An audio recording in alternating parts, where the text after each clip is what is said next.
This channel does not promote any violent, harmful, or illegal activities. All content provided by this channel is meant for an educational purpose only. UEN Jaipur is a perfect target for prospective students aspiring for good jobs, good education with future-ready skills.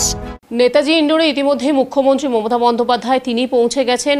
এর আগেই আমরা দেখলাম নেতাজি ইন্ডোরের বাইরে ব্যাপকভাবে বিক্ষোভ হচ্ছে। কারা যোগ্য কারা অযোগ্য তাদেরকে আলাদা এখানেই করা যাচ্ছে না।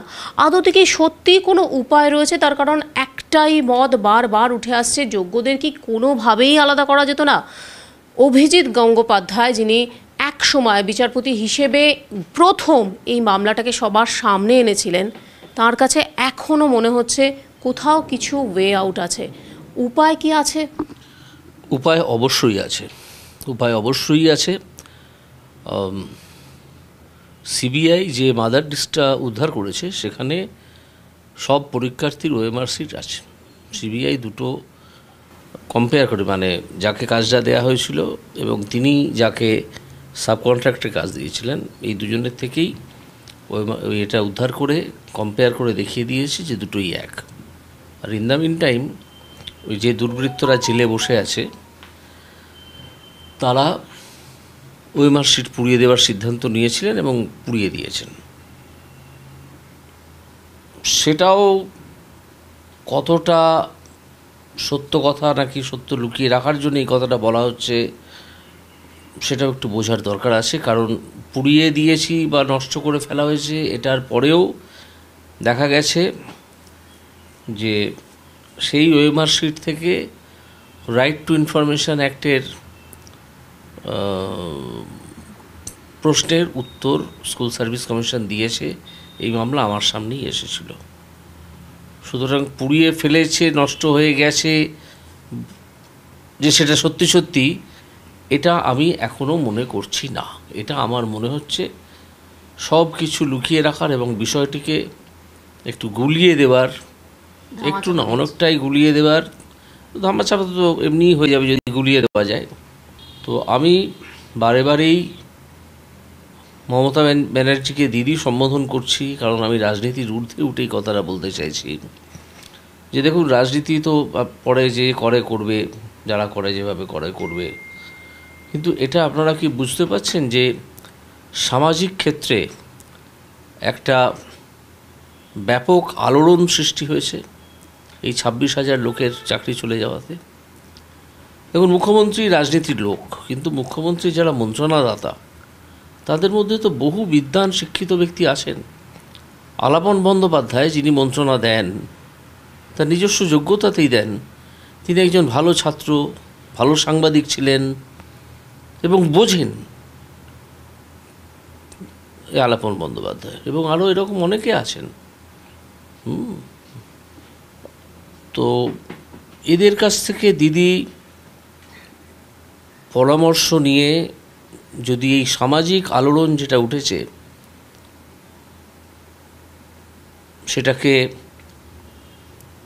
নিয়ন্ত্রণে আনার জন্যে যদি রাজনীতির ঊর্ধ্বে উঠে পদক্ষেপ নেন, অর্থাৎ সেখানে তাকে স্বীকার করে নিতে হবে যে হ্যাঁ, স্বীকার করা ছাড়া কোনো উপায়ও নেই, এ তো ধরা পড়ে গেছেন, একেবারে রেড হ্যান্ড কট। আপনি যোগ্য ব্যক্তিদের কথা বলছিলেন। এই মুহূর্তে মুখ্যমন্ত্রীর পাশে বসে রয়েছেন সুবোধ সরকার, নলিনী বেরা, আবুল বসার এবং বিভিন্ন আমলারা। তাদের কাছ থেকে কি কোনো পরামর্শ আশা করছেন? এদের সম্বন্ধে আমি কোনো মন্তব্য করতে চাই না। আলাপন বন্দ্যোপাধ্যায় সম্বন্ধে মন্তব্য করতে চাই এবং তাকে আমার যথেষ্ট বিদ্বান এবং বুঝদার ব্যক্তি বলে মনে হয়েছে। তিনি যতই মমতা ব্যানার্জির সঙ্গে থাকুন, আমি সেই জন্য তার নাম করেছি। ঠিক আছে, এদের নাম আমি করতেও চাই না।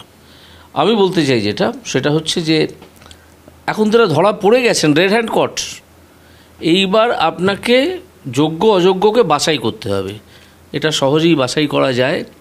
এই সিবিআই যে মাদার ডেস্ক উদ্ধার করেছে সেটা স্কুল সার্ভিস কমিশনের কাছে আছে, সম্ভবত সুপ্রিম কোর্টের কাছেও আছে, আমি জানি না। সুপ্রিম কোর্টে জমা দিয়েছে না এফিডেভিট আকারে বলেছে সেটা আমি জানি না, কিন্তু স্কুল সার্ভিস কমিশনের কাছে আছে, সিবিআইয়ের কাছেও আছে। তো সেটা স্কুল সার্ভিস কমিশন প্রকাশ করে দিক না। একটা প্রশ্ন যে তাহলেই তো ওএমআর শিটগুলো পাবলিশ হয়ে যায়। ওএমআর শিট পাবলিশ হয়ে গেলেই বোঝা যাবে কে সাদা খাতা, কে ভুল উত্তর দিয়ে ঠিক নম্বর পাওয়া, আর কারা সত্যিকারের পরীক্ষা দিয়ে উপযুক্ত নম্বর পেয়েছে। দুধ কা দুধ পানি কা পানি হয়ে যাবে। আমি জানতে চাইবো যে এই যে বলা হচ্ছে যে একটা কলমের খোঁচায় চাকরি চলে গেল, অর্থাৎ কোথাও গিয়ে আবার শুরুতে বলা হলো যে সুপ্রিম কোর্টের উপরে অগাধ আস্থা। এই যে দুটো বিষয়, অনেকে বলছেন যে এরকম একটা কলমের খোঁচায় সত্যি এত যোগ্যদের সুপ্রিম কোর্ট অমানবিক আচরণ করেছে। অসম্ভব, বাজে কথা, সম্পূর্ণ বাজে কথা। সুপ্রিম কোর্ট বরং মানবিক আচরণ করেছে যে মেয়েটি ক্যান্সার আক্রান্ত, যার চাকরি হয়েছিল আমার অর্ডারে, আমার অনুরোধে সরকার চাকরিটা দিয়েছিল, তার চাকরিতে তো ডিস্টার্ব করেনি। কিন্তু স্কুল সার্ভিস কমিশন, রাজ্য সরকার, এরা সবাই মিলে যদি সুপ্রিম কোর্টকে বলে দিতে পারতো যে হ্যাঁ এত যোগ্য এত অযোগ্য, সেটা বলছে না কেন এতদিন ধরে? এটা তো বলে দেওয়া দরকার। এই যে সামাজিক আলোড়ন সৃষ্টি হচ্ছে, এটা কিন্তু অত্যন্ত লজ্জাজনক ব্যাপার, লজ্জাকর ব্যাপার। বিচারপতি হিসেবে নয়, বিজেপি সাংসদ হিসেবে জানতে চাইবো একটাই কথা।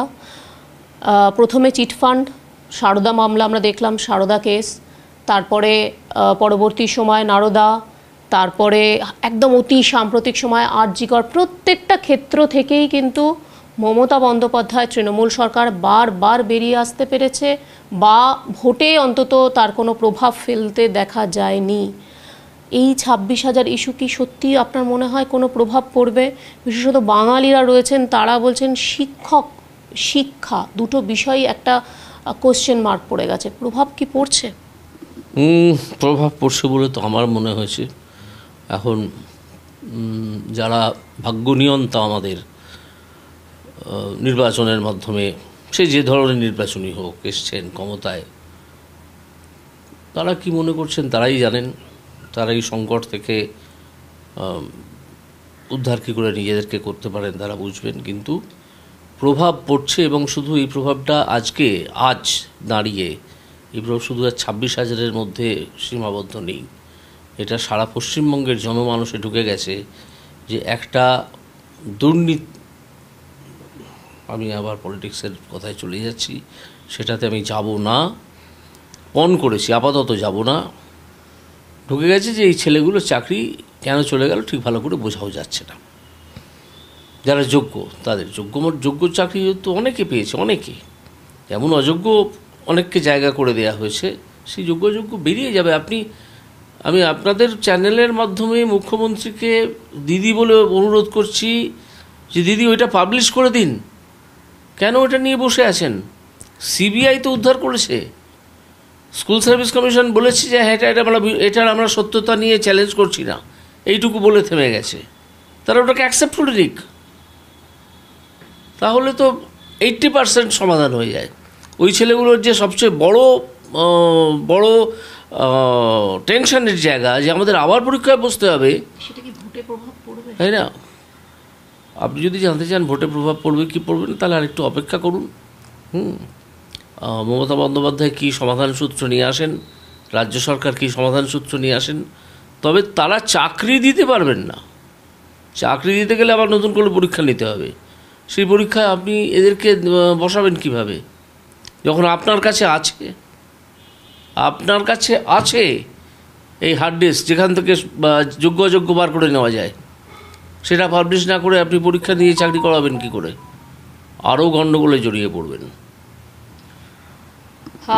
যিনি এই মামলায় একসময় প্রথম রায় দিয়েছিলেন, তিনি তার বক্তব্য, যদি হার্ড ডিস্ক প্রকাশিত না হয় সেক্ষেত্রে আরও একটা নতুনভাবে সমস্যায় পড়তে পারে এই সরকার।